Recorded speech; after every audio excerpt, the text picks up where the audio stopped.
Okay, like, wait, y'all went from squaring up to scissoring? Like, what's going on, baby? Okay. From square up to scissor. Oh, okay. Let's be clear, I ain't never took a loss. Every time I go shopping, I ain't gotta check the cost. Still independent, still my own boss. Still got bad bitches coming up they draws. Keep the beat up like a motherfucking Frito. Lucci flaming hot like a motherfucking Cheeto. This is not an act, I am not Don Cheeto. So the nigga out, treat him like a free code. Yeah, you heard right, I'm a whole ass gangster. Made him eat my butt, I ain't even say thank ya. Thought he's gon' fuck, no nigga, I'm a prankster. I can make a thug nigga feel like a wankster. Pull up down my green like she go. What's up, Lucci Gang? It's your girl, Lucci V, and welcome back to my channel. I'm back with another video, and today I'm going to be recapping Joseline'S Cabaret, Texas, episode 15. So, if you would like to get into a little tea with me, then stay tuned to this video right here. But first, make sure you like, comment, subscribe, hit that notification bell, ding, ding, ding. And let's so this episode picked up where the last one left off, where they were arguing on the sprinter and things kind of start going crazy. It was like Raven and the OGs versus Neek, which it has been since the beginning for real. And I guess when Neek like threw her arm back, a bag of chips flew back and hit Andrea or Danny in the face. I don't know, but I know that Danny started swinging on Neek, then Henny started swinging on Neek. And it was just like a lot going on in that tiny little space. Like, that's like trying to rumble in a cubicle. Like, I didn't understand. Like, why do they be trying to get so active in a team? Like, it be like, what do y'all be expecting to be getting done in them smaller spaces? Okay, but the OGs were saying that Neek isn't humble. She's disrespectful. You know what I'm saying? She don't really listen. And it's just like, y'all keep telling her the same thing and she's not changing. She clearly doesn't care. Joseline clearly doesn't care because they keep telling Joseline and Joseline still be picking her for stuff. And Joseline still says she's like in the top 3 for the running for the 50K. So it's like, you know what I mean? If she ain't gonna be humble, she ain't gonna listen, then that's just how she is, I guess. And it's like, y'all got to just deal with it because y'all keep trying to, you know, hit the girl over and all that. It's like, she one of them people where you whoop her and it don't matter. Like, but I mean, not that they whooping Neek, but I'm just saying, like, you know what I mean? Y'all keep trying to get into it with her over her not being humble and her thinking she all that. And it's like, that's just her. She clearly gonna keep thinking she all that and keep not being humble. And it's like, Joseline clearly likes that. Like, I mean, even though Joseline be trying to chew her out about it, she still be keeping that girl around. She still haven't put her up for elimination. She still be picking her for, you know, the little challenges. So it's like, I don't know. Yeah, it seemed like Joseline kind of like her little arrogance a little bit. No shade, okay? So they arrive at rehearsals, and this stage is very different than all the other stages. So, you know, rehearsal was a little, you know, it was a little off, but I feel like the drama that happened on the bus or the sprinter, whatever you want to call it, I feel like that played a part. And plus, it was outside, so it was hot. You could see people on the street like watching it rehearse. So I don't know if that put some more pressure on them too. But yeah, so they get dressed for the show and their little red outfits, they was actually cute because sometimes I don't be liking their outfits. The red outfits were cute to me or whatever. And you know, they start pulling it together for the performance. They getting it turned up. You know what I mean? Like, I feel like out of all of the performances they have had, this is probably my least favorite one. You know, but for them to have the little, you know, because the stage was in like different little layers and different little obstacles and all that. Like, so for them to have all that, I do feel like they pulled it together fast. But out of all the shows they have done, this I feel like was my least favorite one. There was a part where Danny messed up. She flipped her head forward and her wig halfway came off, so it kind of threw her off her steps. But she did say that because it was outside, it was so hot, and it is really hot in Mexico. So yeah, the wig was doing a little slipping. But overall, I feel like it was a decent show. Still not the best, but I feel like they did good for what they could do. You know what I'm saying?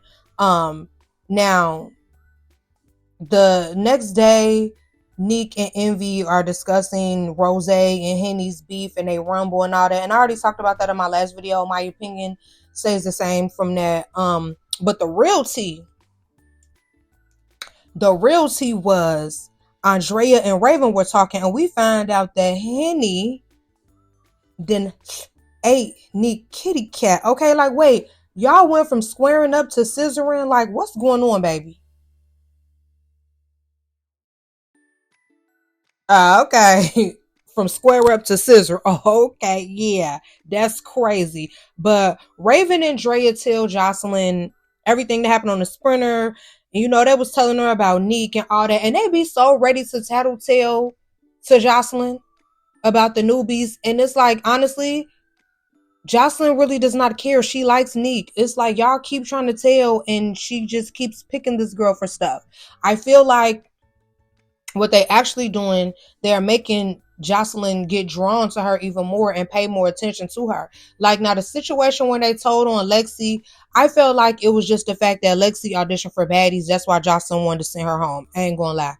But this other stuff that they're trying to tell, like with Neek, it's like hang it up flat screen because Jocelyn likes her. She's not going anywhere. So then Jocelyn gets emotional saying how she really loves Andrea and Raven, and she hates that people on the outside, basically us viewers, feels like she doesn't care about them. But it's like, girl, because look how you talk to them. You didn't Undertaker choke slam like Raven on the ground, like you be cussing Andrea out. So yeah, on the outside looking in, it does look like you don't really care about them. But I mean, maybe it's tough love that you're showing. I don't know, whatever. So Melissa, who is Jocelyn's best friend, lets her know that Playboy Mexico wants her on the cover, and she is so excited. And I feel like, Jocelyn being a Latina artist and a Latina socialite or whatever you want to consider her, like, I feel like she definitely deserved the cover of Playboy Mexico, okay? And Jocelyn is bad. Like, body T, face beautiful. Like, Jocelyn is a bad girl. Like, for real. That's a bad mama jamma, okay, honey? So they head to a yacht party that Jocelyn is having for them. And on the sprinter, Raven puts Nick and Henny on blast. Like, yeah, I heard y'all was eating some cat. And Henny was basically like, oh, I did that to shut her up. Well, come shut me up, Henny. I'm talking. Come shut me up, sister. What's tea? Okay.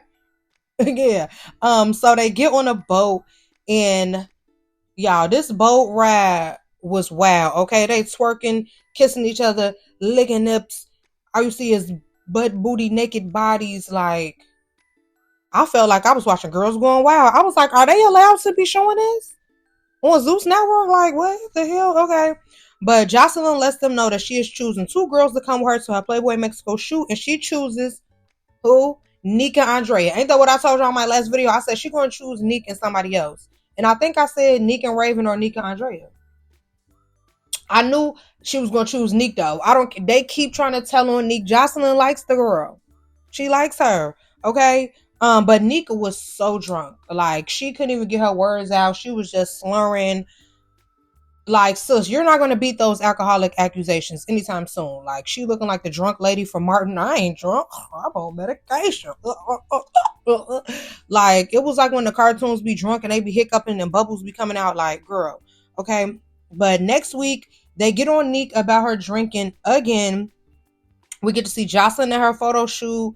It also looked like Dre and Neek may have had like a little bonding moment. I feel like next week's episode is going to be a little dry. I'm not going to lie. I feel like it's going to give filler episode. I know this recap is kind of short, but like half the episodes be their performance. And I mean, I didn't really have much to say about it besides like Danny had messed up. They did good for what they could work with. And yeah, I feel like next week is probably going to be a little dry. No shade. And it's not even because it didn't look like it was no fights. It just looked like we keep talking about the same stuff. Nick being drunk. Like, okay, like, had the liquor or something. I don't know. Like, what the maybe.